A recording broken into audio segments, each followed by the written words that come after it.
Yo, halo semua, jumpa lagi dengan Kip Tips, sahabat mahasiswa Kip Kuliah.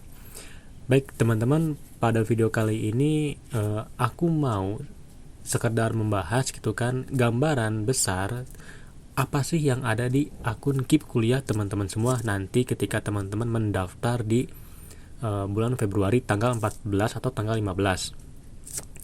Nah, sebetulnya ini aku sudah lama ya teman-teman tidak membuat video dengan screen capture seperti ini, namun aku membuat ini khusus buat teman-teman karena saat ini tuh benar-benar banyak yang bertanya dan juga belum memahami terkait dengan apa aja sih yang ada di dalam atau data-data dan juga kolom-kolom yang ada di akun Kip Kuliah. Nah, kenapa aku pengen membahas hal ini? Karena sekarang itu cukup sering ada pertanyaan yang diajukan itu ya baik di forum diskusi di aplikasi ini. Sebentar.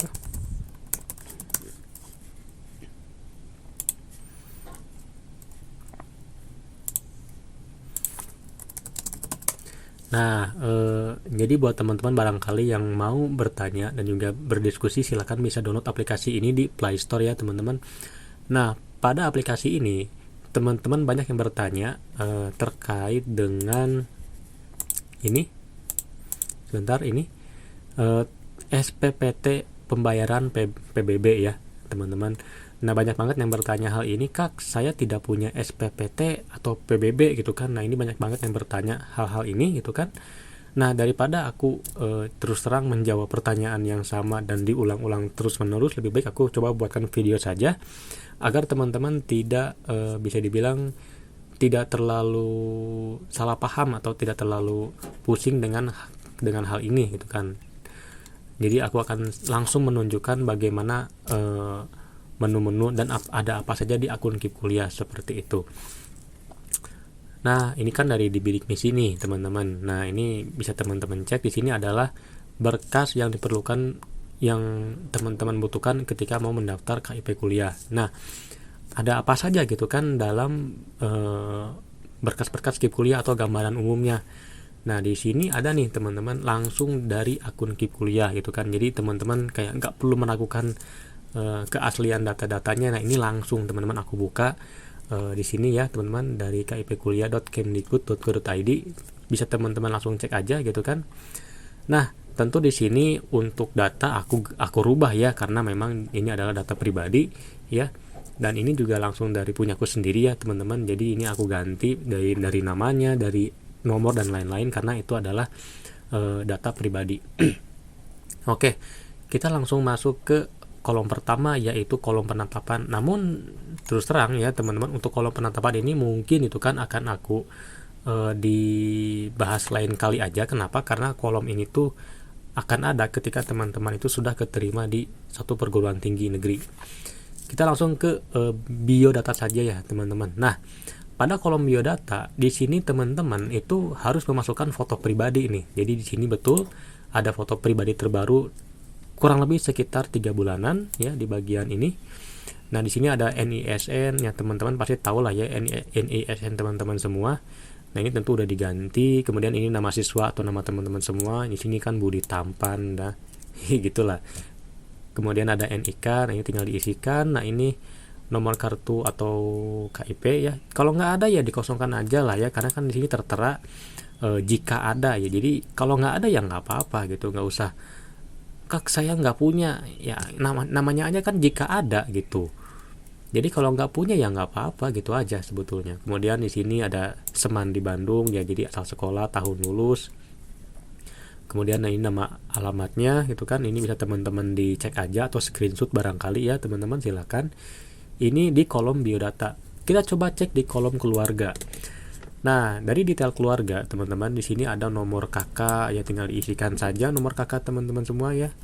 Kemudian ada nik kepala keluarga, itu kan tinggal diisikan juga. Nama ayah ini Bapak Budi semisal.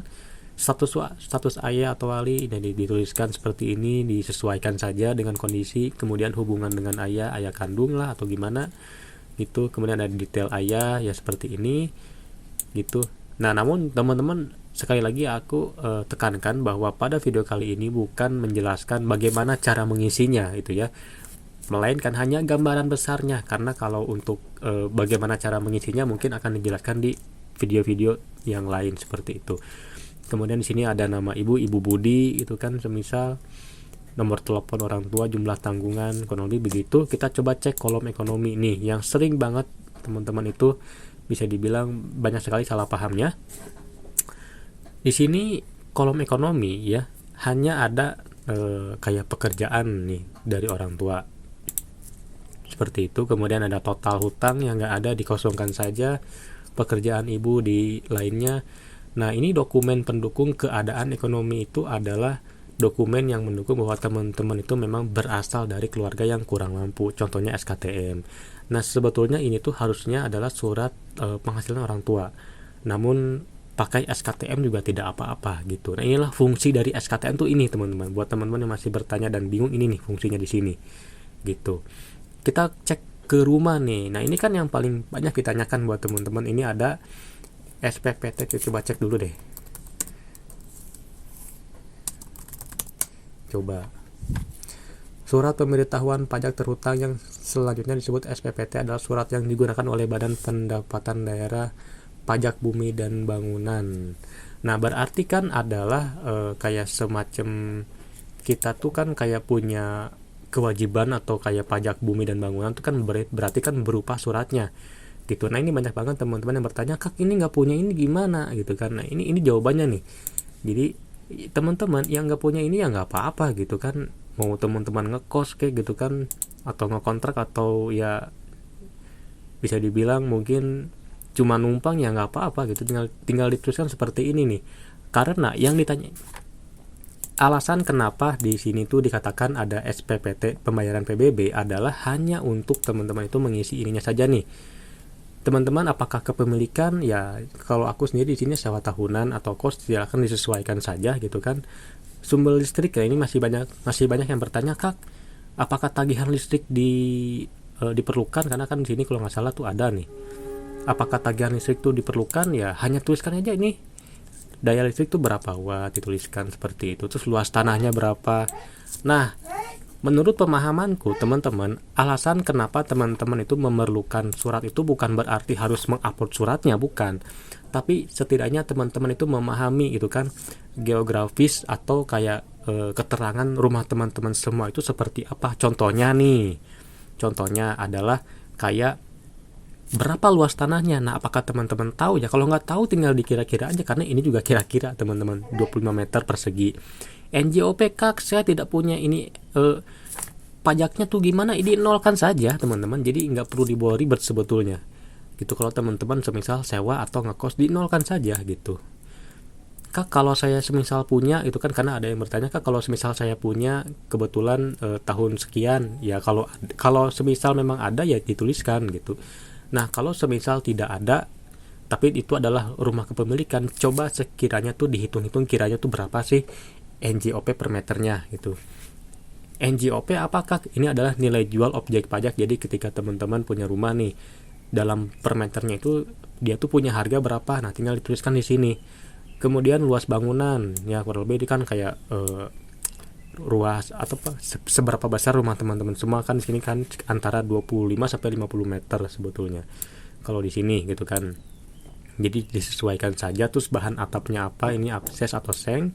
Kemudian ada bahan lantai keramik, kemudian bahan tembok ya kayu semisal. Terus ini WC umumnya tuh gimana, apakah dari dalam atau di luar. Nah, ini kepemilikan sendiri di luar. Kemudian ada sumber air Sudekat. Di sini sumur. Kemudian ada jarak pusat ke kota berapa kilometer, di sini 3, dan jumlah orang tinggal berapa orang. Nah, ini adalah untuk rumah yang teman-teman itu sekiranya tuh banyak banget ditanyakan itu kan. Jadi nggak perlu pusing nih terkait SPPT dan PBB gitu ya, karena ya pada prinsipnya, pada penerapannya teman-teman hanya ditanya doang terkait dengan masalah luas tanah, NJOP, luas bangunan, bahan atap, bla bla bla bla gitu aja gitu. Jadi nggak perlu dipusingin terkait surat SPPT dan juga struktur dan lain-lain lah seperti itu. Kita coba langsung ke aset deh gitu kan. Nah, karena kan di sini kan ada aset nih teman-teman. Di sini aset juga sebetulnya ada yang memang mengisikan kayak bisa dibilang ada yang mengisikan, ada juga yang tidak. Nah kalau saya pribadi hanya mengisikan kurang lebih seperti ini. Teman-teman punya HP ya diisikan, punya laptop diisikan gitu ya, fungsinya gimana, kondisinya, harga belinya tuh gimana pada saat itu gitu kan. Ini ada motor, jenisnya transportasi bla bla bla. Jadi ini bisa dibilang cukup simple. Prestasi kak gimana, apakah harus ngisi prestasi? Anda diperkenankan untuk mengisi, diperkenankan bukan berarti diharuskan. Kalau ada kan di sini keterangannya kan sertifikat prestasi ya jika ada gitu kan, bukan berarti harus seperti itu. Kemudian rencana, ini tuh adalah rencana kiranya ketika teman-teman semua itu berkuliah, apakah mau kos atau sewa. Nah kalau di sini kan rencana mau kos, walaupun sebenarnya saya nggak kos sih teman-teman, ya begitulah. Kemudian gambaran terkait dengan yang terakhir adalah ada seleksi di sini teman-teman. Nah kalau pada zaman saya itu adalah namanya itu LTMPT, SNMPTN, SBMPTN. Nah mungkin teman-teman barangkali yang angkatan 2022, 2023, 2022 mungkin kali ya pernah mendengar ini gitu kan. Karena kan kalau sekarang itu namanya nih, sekarang udah SNBP nih ya. Kalau dulu tuh SNMPTN, sekarang SNBT, dulu tuh UTBK SBMPTN. Kemudian teman-teman tidak lupa dalam akun KIP itu ada yang namanya tuh cetak kartu peserta dan juga cetak formulir. Jadi cetak kartu peserta tuh semacam mencetak itu kan kartu atau kayak semacam PDF-nya ya teman-teman, berupa kalau teman-teman itu adalah pelamar KIP kuliah. Nah kalau bukan pelamar sih, kalau ini tuh lebih ke kayak semacam keterangan lah bahwa teman-teman itu memang mendaftar. Nah kalau formulir itu berupa isian data seperti ada biodata, ada keluarga, ekonomi, rumah, aset tuh ada di cetak formulir ini seperti itu. Nah teman-teman, berikut adalah terkait gambaran. Oke, aku ada yang lupa nih. Nah ini adalah DTKS nih teman-teman. Nik Anda belum ditemukan dalam DTKS. Nah jadi nik saya tuh memang belum ada di DTKS gitu. Nah buat teman-teman, waktu itu pernah ada yang nanya, kak kalau nggak punya, kalau tidak terdaftar DTKS apakah bisa pakai SKTM? Nggak begitu konsepnya. Jadi DTKS dan SKTM itu adalah dokumen pendukung yang saling melengkapi. Nah ini sayangnya gitu kan, saya hanya punya SKTM, maka ya SKTM saja gitu kan. Nah kalau bisa sih teman-teman daftar DTKS. Nah DTKS akan lebih mantap kalau teman-teman itu didukung dengan keadaan ekonomi menggunakan SKTM. Jadi saling menggunakan, saling melengkapi, bukan saling mengganti seperti itu. Tolong dipahami ini dengan baik ya, karena ini adalah menjadi salah satu kunci yang bisa dikatakan penting untuk pendaftaran di tahun ini seperti itu. Nah ini adalah terkait dengan gambaran kelengkapan berkas gitu ya, atau gambaran bagaimana sih isian dalam akun KIP kuliah nanti ketika teman-teman mendaftar di bulan Februari. Nah tujuan saya membuat video ini adalah agar ketika ada yang bertanya gitu kan, nah sekiranya ini tuh bisa menjadi jawaban yang bisa dikatakan pasti dan tidak membuat teman-teman semua itu khawatir gitu kan. Karena ada aja gitu kan teman-teman yang bisa dikatakan khawatir, kak saya nggak punya PBB itu ya, SPPT itu kan lalu ada juga yang bilang nggak ada terdaftar di TKS bla bla bla, ini rumah, aset, prestasi, itu ada yang bertanya seperti itu. Nah ini adalah kurang lebih gambaran besarnya gitu kan, apa aja sih yang ada di dalam akun KIP kuliah. Oke, mungkin sekian pembahasan yang bisa saya sampaikan kali ini. Mohon maaf nih bila ada kekurangan. Kita bertemu lagi di video selanjutnya.